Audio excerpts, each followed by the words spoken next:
17 janvier 1975, une date historique pour toutes les femmes de France. La loi qui dépénalise l'avortement est adoptée.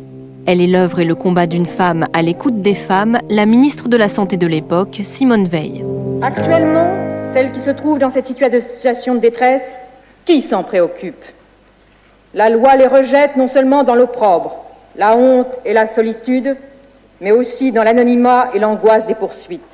J'étais tellement convaincue de la nécessité de le faire. Ça ne faisait pas de doute que ce texte devait être voté. Moi, j'avais reçu du courrier d'infirmières qui étaient religieuses dans certains établissements et qui me disaient qu'elles avaient été amenées dans certaines situations elles-mêmes à procéder à des avortements devant des situations catastrophiques, parce que on en parle maintenant, on en parlait volontiers comme simplement une facilité donnée aux femmes sans qu'elles réfléchissent ni rien. C'était pas, il y avait vraiment des situations terribles pour certaines femmes. C'est pour mettre fin aux avortements clandestins, qui sont le plus souvent le fait de celles qui, pour des raisons sociales, économiques ou psychologiques, se sentent dans une telle situation de détresse qu'elles sont décidées à mettre fin à leur grossesse dans n'importe quelle condition. Vraiment, quand on voyait les femmes qui mouraient d'avortement, on voyait bien quelles femmes c'était. C'était des femmes qui n'avaient pas pu trouver d'autres solutions et qui se faisaient avorter dans des conditions épouvantables. Alors que les autres allaient à l'étranger ou bien, depuis longtemps, avaient organisé leur vie de telle façon qu'elles ne risquaient pas de se trouver dans cette situation. Pendant 3 jours de débats houleux à l'Assemblée nationale pour défendre son projet de loi, Simone Veil fait face à des attaques personnelles et à des réactions hostiles de tous bords politiques.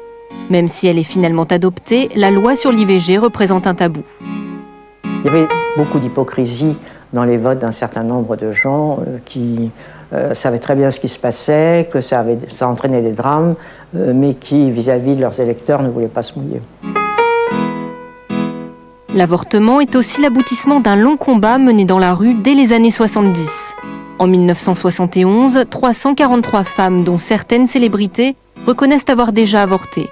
On les appelle les 343 salopes. 1972, c'est le procès de Bobigny. Marie-Claire, 17 ans, est jugée pour avoir avorté après un viol. Gisèle Halimi la défend et l'emporte, le délit d'avortement n'a plus lieu d'être. 3 ans plus tard, la loi sur l'IVG consacre la liberté de choix de la femme. Une de choses à laquelle personnellement je tenais beaucoup, et notamment que ce soit la femme qui décide, et qui décide seule, parce que certains aussi voulaient que le compagnon, le mari, donne son autorisation, enfin le père putatif de l'enfant, et ça me paraissait aussi tout à fait impossible. Ça ne devait pas être un geste de pur accommodement, mais c'était à la femme de juger elle-même si elle pouvait ou non assumer cette grossesse. Et pour permettre aux femmes de recourir à l'avortement dans un lieu approprié, des centres d'IVG sont créés en 1979. Lieu d'accueil et d'écoute, ils facilitent leur prise en charge. Malgré ce progrès et une meilleure compréhension de l'opinion, certains mouvements d'opposants comme Laissez-les vivre ressurgissent de façon régulière pour exprimer leur désaccord moral. Mais ces manifestations ponctuelles n'inquiètent en rien Simone Veil, sa loi est inscrite dans l'histoire. On était à un tournant, au fond. J'ai toujours pensé qu'elle passerait, que c'était le moment. Il y a eu des grands débats, mais en définitive, on s'est aperçu qu'elle est passée largement. Et je crois que maintenant, elle est assumée.